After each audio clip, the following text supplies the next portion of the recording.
নওগাঁয় চোরাই তার সহ 4 জন গ্রেফতার, ভাঙাড়ি ব্যবসায়ী চক্রের সন্ধানে পুলিশ। নওগাঁ প্রতিনিধি একে রোমানের পাঠানো তথ্য ও ভিডিও চিত্রে দেখুন বিস্তারিত।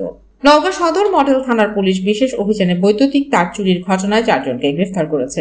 শনিবার রাত 9:30টার দিকে বরুণকান্দি মোড় থেকে প্রায় 300 গজ দূরে আমবাগানের ভেতর গোপন সংবাদের ভিত্তিতে এই অভিযান পরিচালনা করা হয়।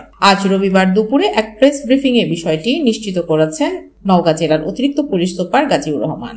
গ্রেফতারকৃতরা হলেন বরুণকান্দি গ্রামের রেজাউল হক টুটুলের ছেলে মোহাম্মদ সাগর, চকপাথুরিয়া গ্রামের তোফাজ্জল হোসেনের ছেলে মোহাম্মদ সজীব হোসেন, বরুণকান্দি গ্রামের সামাদের ছেলে মোহাম্মদ সাইদ এবং চকরামচন্দ্র গ্রামের মমতাজের ছেলে মোহাম্মদ বিপুল। এছাড়াও আরো 4-5 জন অজ্ঞাত পরিচয় ব্যক্তি এই চুরির সঙ্গে জড়িত বলে পুলিশের ধারণা।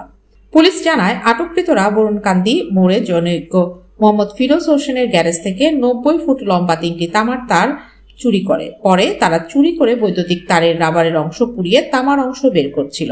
অভিযানের সময় ঘটনাস্থল থেকে আনুমানিক 50 ফুট লম্বা রাবার গলানো তামার তার উদ্ধার করা হয়েছে, যার মূল্য আনুমানিক 12,000 টাকা। জিজ্ঞাসাবাদে আটককৃতরা স্বীকার করেছে যে তারা এসব চোরাই তামার তার ও লোহার সামগ্রী স্থানীয় কিছু ভাঙাড়ি দোকানে বিক্রি করেছে। পুলিশ ইতোমধ্যে সেই ভাঙাড়ি ব্যবসায়ীদের চিহ্নিত করে আইনের আওতায় আনার জন্য কাজ করছে।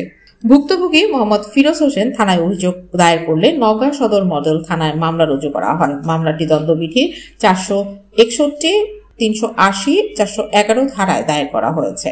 মামলার তদন্তকারী কর্মকর্তা এসআই মনিরুজ্জামান জানান, শুধু চোরদের গ্রেফতার করাই নয়, চোরাই মাল কেনা বেচার সঙ্গে জড়িত ভাঙাড়ি ব্যবসায়ীদেরও চিহ্নিত করে দ্রুত আইনের আওতায় আনার লক্ষ্যে পুলিশ কাজ করছে।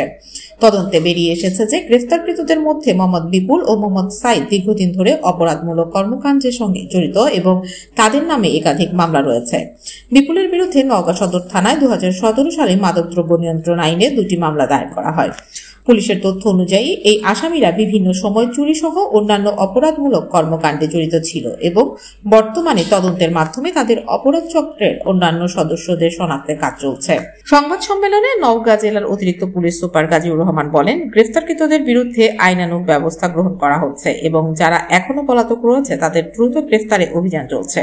পাশাপাশি চোরাই মাল কেনাবেচার সঙ্গে জড়িত ভাঙাড়ি ব্যবসায়ীদেরও আইনের আওতায় আনার জন্য পুলিশ তৎপর রয়েছে। সংবাদ সম্মেলনে আরো উপস্থিত ছিলেন নওগাঁ সদর মডেল থানার ওসি নূরে আলম সিদ্দিকী সহ পুলিশের অন্যান্য কর্মকর্তারা।